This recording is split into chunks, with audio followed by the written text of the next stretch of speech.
রাত তখন প্রায় একটাই ছিল। বাইরে ঝড়ের শব্দ, টিনের চালের উপরে বৃষ্টির টাপুর টুপুর, আর আমি বসে আছি একটা পুরনো ক্যাসেট রেকর্ডার নিয়ে। সেদিন যদি আমি ওই রেকর্ডারটা চালুই না করতাম, তাহলে হয়তো আজ আমার ছোট ভাই বেঁচেই থাকতো। প্রিয় বন্ধুরা, আমি আজকে যে গল্পটি শেয়ার করব, এই গল্পটি রাতে একা শুনবেন না বা দেখবেন না। যদি ভয় পান তাহলে আমাকে দোষ দিবেন না। চলুন তাহলে শুরু করি। কালো বাড়ির শেষ অতিথি। চট্টগ্রামের ফেনীর একদম শেষ প্রান্তে একটা গ্রাম আছে, নাম তার দলিয়া। গ্রামটি ছোট, চারদিকে ধানক্ষেত, বাগজাট আর পুরনো কবরস্থানে ভরা। কিন্তু গ্রামের মানুষ একটা জায়গায় এড়িয়ে চলে, সেটা হলো ওখানকার কবরস্থান, এমনকি ওখানকার একটা কালো দোতলা বাড়ি। লোকজন বলে ওই বাড়িতে যারা রাত কাটিয়েছে তারা আর কখনো স্বাভাবিক হয়ে ফিরেনি। কেউ বা পাগল হয়ে গেছে, কেউ নিখোঁজ, আর কেউ সকালে শুধু লাশ হয়ে বের হয়েছে। আমি এসব বিশ্বাস করতাম না, কারণ আমি শহরের ছেলে। ভূত প্রেতকে সবসময় মানুষের কল্পনায় মনে করতাম আমি।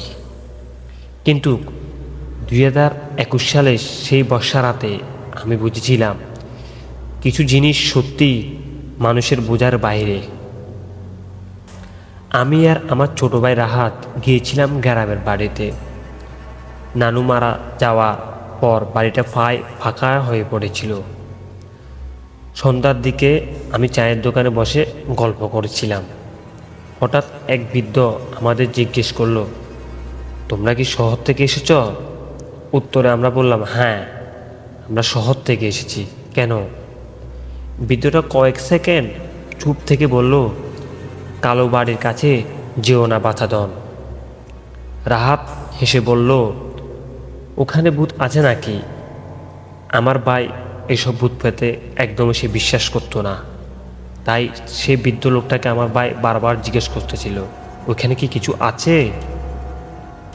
বৃদ্ধটা এবার চুপ, আমাদের দিকে তাকিয়ে রইল। তারপর খুব আস্তে আস্তে বলল, ভূত থাকলে মানুষ বাঁচতে পারে, কিন্তু ওখানে যা আছে সেটা মানুষ না। দোকানের সবাই হঠাৎ চুপ হয়ে গেল। বৃষ্টির শব্দটা যেন আরও বেড়ে গেল। রাতে বাসায় ফিরে আমি ব্যাপারটা নিয়ে হাসাহাসি করছিলাম, কিন্তু রাহাত অদ্ভুতভাবে সিরিয়াস ছিল। সে বলল, ভাই চলো না, কালকে গিয়ে আমরা